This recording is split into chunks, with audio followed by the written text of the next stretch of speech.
ఇప్పుడు అతను తమిళ్ డైరెక్టర్, అతని వర్షన్ ఏంటి, ఎలా తీసుకురాబోతున్నాడు ఆ మూవీని? వీళ్ళు యాజ్ యూజువల్ పేరు పలకడానికి రాదు, తమిళ్ తెలిసిందేగా, అరు విత్ ఏదో ఉంది, ఆ పుస్తకం ఆధారంగా అని అంటున్నారు. ఆ బుక్కే ఇట్ సెల్ఫ్ కంప్లీట్లీ డిస్టార్టెడ్. ఆ బుక్లో ఎక్కడ కూడా సుబ్రహ్మణ్య స్వామి శివుడి కొడుకన్నట్టే ఉండదు. అసలు ఆ ఆరిజిన్లోకే వెళ్ళకుండా తమిళ్ వారియర్ ఎవరి మీద పోరాడాడు ఏంటి అసలు అది, ఆ పుస్తకం ఆధారంగానే, అంటే ఒక డిస్టార్టెడ్ పుస్తకాన్ని తీసుకుని వీళ్ళు గనక ఇలాంటి సినిమా తీసినట్టయితే, సినిమా అనేది చాలా ఇంపార్టెంట్ సామాజిక మాధ్యమం జనాల మైండ్స్ని ఇన్ఫ్లుయెన్స్ చేయడానికి.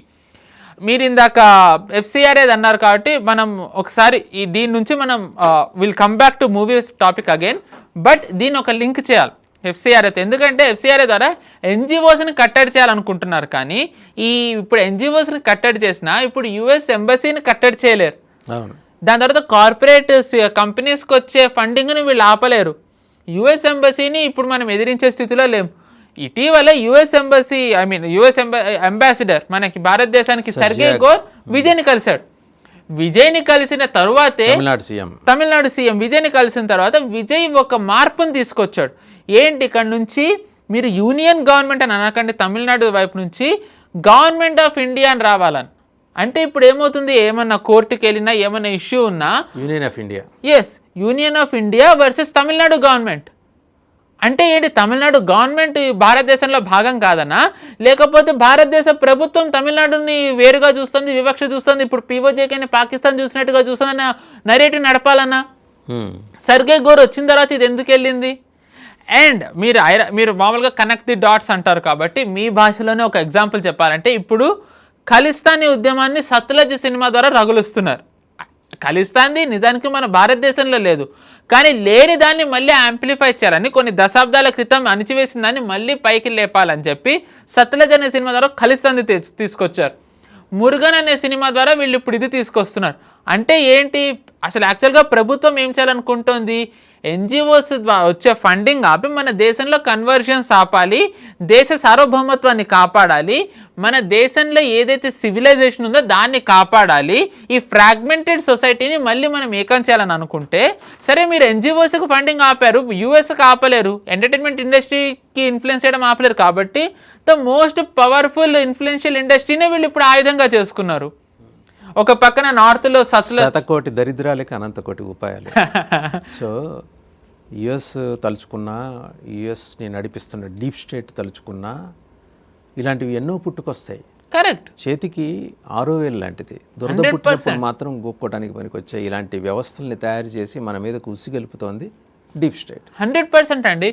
ఇప్పుడు మీరు చూసుకున్నట్టయితే ఈ సీమన్ కానీ ఈ సీమన్ ఇతను ఇప్పుడు వ్యతిరేకిస్తున్న అతను ప్రభుత్వం తరఫున మాట్లాడి, ఈ సీమన్ అనే అతను LTTE Prabhakaran supporter, hard core Prabhakaran supporter. ఎంత అంటే ప్రభాకరన్ కటౌట్ల కిందన విజయ్ కటౌట్లు ఉన్నాయి. మొన్న వీళ్ళు కూటమికి విజయ్ ఎక్కే గడప దిగే గడప చేస్తూ ఉన్నప్పుడు ఈ సీమన్ ఇంటికి వెళ్ళడానికి, లేకపోతే అతని పార్టీ ఆఫీస్కి వెళ్ళడానికి వెళ్ళినప్పుడు ప్రభాకరన్ కటౌట్ కిందన సీమంత్ ఉంది. అంటే తన ఐడియాలజీ, తన ఆలోచన సరళి ఎలా ఉందో మనకి అర్థమవుతుంది. అండ్ ఇదంతా కూడా ఒక రకంగా మిషనరీస్ పాత్ర మనం తీసి పారేయలేమనడానికి ఒక ఉదాహరణ ఏంటంటే, చాలామంది ప్రభాకరన్ది ఎథనిక్ కాన్ఫ్లిక్ట్ అని అంటారు, తమిళనాడులో తమిళియన్స్ది, అది to some extent it was true, కాదనలేం. కానీ Prabhakaran was a converted Christian, తనని కన్వర్ట్ చేసేసారు. దాని ద్వారా అక్కడ డెమోగ్రఫీ చేంజ్కి ప్రభాకరన్ సహకరించాడు.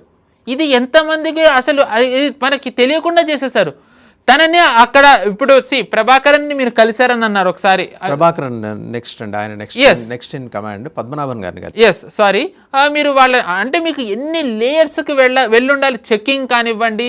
నేను అంటే జాఫ్నా దగ్గర ముల్లత్తేవు దీవుల్లో కలవటానికి వెళ్ళినప్పుడు 8 చెక్ పోస్టులు దాటి వెళ్ళానండి. ఓకే, ప్రతి చెక్ పోస్ట్ దగ్గర పేమెంట్ ఇవ్వాలి మనం. అవునా? వాళ్ళ వేరే రాజ్యం అది. Okay, but I could able to reach Padmanabhan గారి వరకు వెళ్ళాను. పద్మనాభన్ వరకు వెళ్ళారు, ఫైన్. ఇప్పుడు వాళ్ళు అడవిలో ఉన్నారు, they were some kind of separatist. Sri Lanka actually బాగానే పోరాడింది వాళ్ళకి. ఒక మూమెంట్ మనం వాళ్ళకి సహకరించిన తర్వాత వాళ్ళకే మనం వ్యతిరేకం అయ్యాం. It is all history. ఇప్పుడు దాని గురించి I don't want to talk. కానీ వాళ్ళకి ఫండింగ్ ఎలా వచ్చిందండి?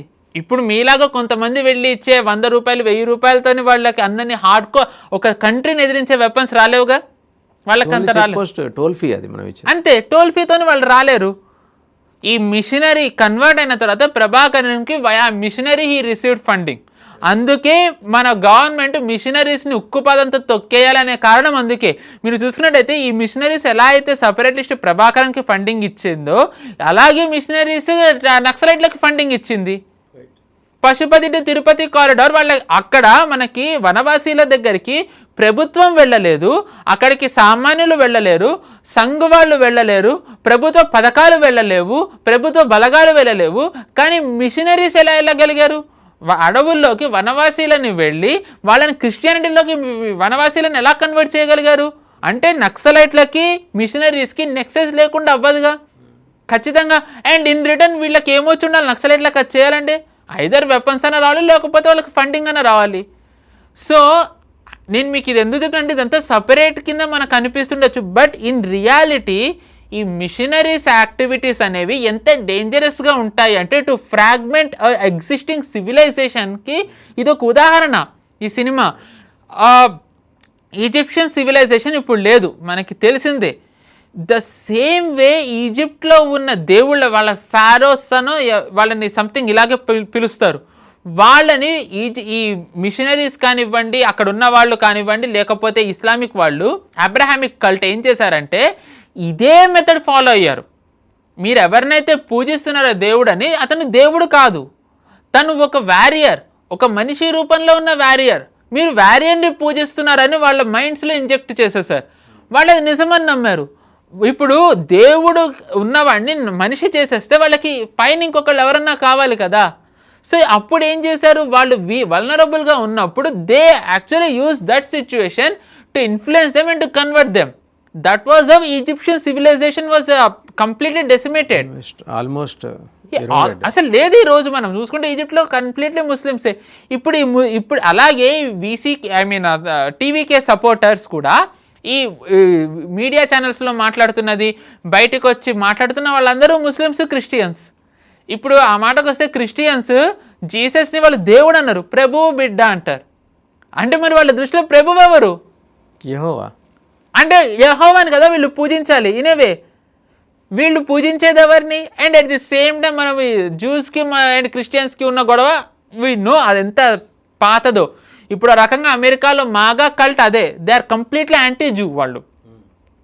అండ్ దాని తర్వాత ఇప్పుడు ముస్లిమ్స్ మాట్లాడుతున్నారు అక్కడ టీవీకేలో ఉన్న ముస్లిం క్యాండిడేట్లు, ముస్లిం సపోర్టర్స్ ఆర్ స్పోక్స్ పర్సన్స్, మా తమిళనాడు వారియర్ అని ఇదే మాట ఏఆర్ రెహమాన్ అన్నాడు, తమిళ్ మాత అని.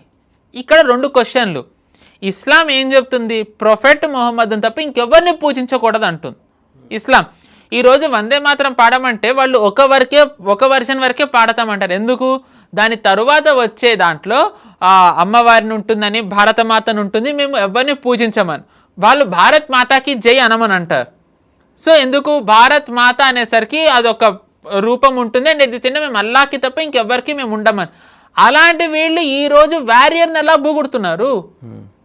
క్రిస్టియన్స్లో కానీ ఈ ముస్లిం ఆర్గనైజేషన్స్లో హిపోక్రసీ చూడండి. వీళ్ళు దేన్ని చెయ్యరు, వీళ్ళ ఏదైతే నమ్ముతారో దానికి ఒక్కటి కూడా వీళ్ళు కాంప్రమైజ్ అవ్వరు. కానీ మన వాళ్ళది ఎవరైతే మన దేవుడు ఉన్నాడో ఆ దేవుడిని మనిషి రూపంలో మార్చి దాన్ని డిస్టార్ట్ చేయడానికి మాత్రం వీళ్ళు ముందరకు వస్తారు. ఈ ఎంటర్టైన్మెంట్ ఇండస్ట్రీలో ఏఆర్ రెహమాన్ పాత్ర ఉందండి. ఇది ఒకసారి అమిత్ షా గారు మనకు ఒక యూనివర్సల్ లాంగ్వేజ్ ఉండాలని హిందీ అన్నారు. మరి హిందీ యూనివర్సల్ లాంగ్వేజ్ ఉండాలా వద్దా అనేది completely different subject. I don't want to get in to that. కానీ ఇదే ఏఆర్ రెహమాన్ తమిళ మాత మేము ఎక్కడ కూడా కాంప్రమైజ్ అవ్వమన్నాడు. దానికి ఏంటో మొత్తం జుట్టు విరబోసుకుని, జుట్టు కంప్లీట్లీ డిస్టార్టెడ్ పిక్, అసలు ఎవరో కూడా తెలియదు ఆ పిక్చర్ ఎవరో. ఏఆర్ రెహమాన్ ఒక ముస్లిం, తనే చెప్తూ ఉంటాడు ఇస్లాం స్వీకరించాను అది అని. ఇన్ హిస్ సెన్స్ తను తమిళ మాతను ఎలా నమ్ముతాడు? ఎలా నమ్మాలి? తను ముస్లిం కదా, other than prophet he should not believe anyone. అంటే వీళ్ళు జనాలను ఇన్ఫ్లుయెన్స్ చేయడానికి, మనది ధర్మాన్ని మనం వదలడానికి, మన ధర్మాన్ని మనం నమ్మకుండా బయటికి వెళ్ళడానికి వీళ్ళు ఇక్కడ ఎంటర్టైన్మెంట్ ఇండస్ట్రీ ఇలాంటి యాక్టివిస్టులకి మిషనరీస్ ద్వారా, ఇస్లామిక్ ఆర్గనైజేషన్స్ ద్వారా, మార్క్సిస్ట్ ఆర్గనైజేషన్స్ ద్వారా ఎలాంటి నరేటివ్ బిల్డింగ్కి వాళ్ళు హెల్ప్ చేస్తున్నారో ఒక్కసారి ఉదాహరణ వస్తాం. అంటే డీప్ స్టేట్ నుంచి రావచ్చా, లేకపోతే చైనా కమ్యూనిస్ట్ పార్టీ నుంచి రావచ్చా, లేకపోతే మీకు ఇటు ఐఎస్ఐ నుంచి రావచ్చా? ISI it is a pan అండి. పాకిస్తాన్ ఒక పాన్. ఈరోజు ఇప్పుడు ఇదే మనం ఒక ఎక్స్టెన్షన్ తీసుకుంటే మనం ఆల్రెడీ 2-3 వీక్స్ బ్యాకే కవర్ చేసాము. పాకిస్తాన్ ఇండస్ వ్యాలీ సివిలైజేషన్ తనదని ఓన్ చేసుకుంటోంది. సంస్కృత భాష పాకిస్తాన్ అని ఓన్ చేసుకుంటున్నారు. చాణక్య వాళ్ళ వాడనే ఓన్ చేసుకుంటున్నారు. దీనికి సమర్థిస్తుంది ఆస్ట్రేలియన్ ఎంబసీని, యూకే ఎంబసీ. అండ్ ఇప్పుడు సర్గే గోర్ వెళ్ళిన తర్వాత ఇదంతా జరుగుతుంది. సర్గే గోర్ ఏం మాట్లాడండి విజయ్ తోటి? ఆబ్వియస్లీ బయటికి రావు. కానీ తను ఇచ్చిన ట్వీట్లో ఏముంది అంటే 2 కంట్రీస్ మధ్య సత్సంబంధాలు ఉండాలని అన్నాడు. నువ్వు 2 కంట్రీల మధ్య సత్సంబంధాలు ఉండాలని ఎప్పుడు అనాలి అంటే, నువ్వు ఒక కేంద్ర మంత్రిని కలిసినప్పుడు, ఒక ప్రధాన మంత్రిని కలిసినప్పుడు, ఒక రాష్ట్ర మంత్రిని కలిసినప్పుడు 2 దేశాల మధ్య అంటే ఒక అర్థం ఉంటుంది. నువ్వు ఒక ముఖ్యమంత్రిని కలిసి 2 దేశాలని అన్నావంటే నువ్వు ఆ రాష్ట్రం ఒక ముఖ్యమంత్రి అన్నట్టు. వాళ్ళు సపరేట్ అన్నా. ఈరోజు మనకు అక్కడ అంబాసిడర్ ఉన్నాడండి, యుఎస్ ఎంబసీ, మనకి యుఎస్లో ఇండియన్ ఎంబసీకి. టెక్సాస్లోను కాలిఫోర్నియా వాళ్ళు, ఐడాహో అనే ఒక స్టేట్ ఉంది, వీళ్ళు విడిపోతాం అంటున్నారు. వాళ్ళు అక్కడ సపరేటిజం ఉంది. టెక్సాస్ గవర్నర్ని వెళ్ళి Texas governor wanted to build a very beautiful strong relationship between the 2 nations అని అంటే గనక యుఎస్ గవర్నమెంట్ ఒప్పుకుంటుందా? వాళ్ళు ఒప్పుకుంటారా? కానీ వాళ్ళు మాత్రం ఇవన్నీ వచ్చి చేయొచ్చు, ఎందుకంటే వాళ్ళకు సూపర్ పవర్ ట్యాగ్ ఉంది కాబట్టి.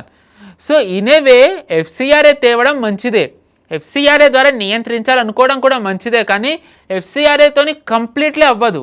ద బిగ్గర్ డీమన్ ఏదైతే ఉందో అది మనకి ఎంబసీలు. ఈరోజు కెనేడియన్ ఎంబసీ కానివ్వండి, చైనీస్ ఎంబసీ కానివ్వండి, యుఎస్ ఎంబసీ కానివ్వండి, నెదర్లాండ్స్ ఎంబసీ కానివ్వండి, ఈ ఎంబసీలు, ఈ అంబాసిడర్లు ఎవరైతే ఉన్నారో వాళ్లకు వచ్చేవి ఏవైతే ఉంటాయో వాటిని ఆపే హక్కు ప్రభుత్వానికి లేదు. Corporate company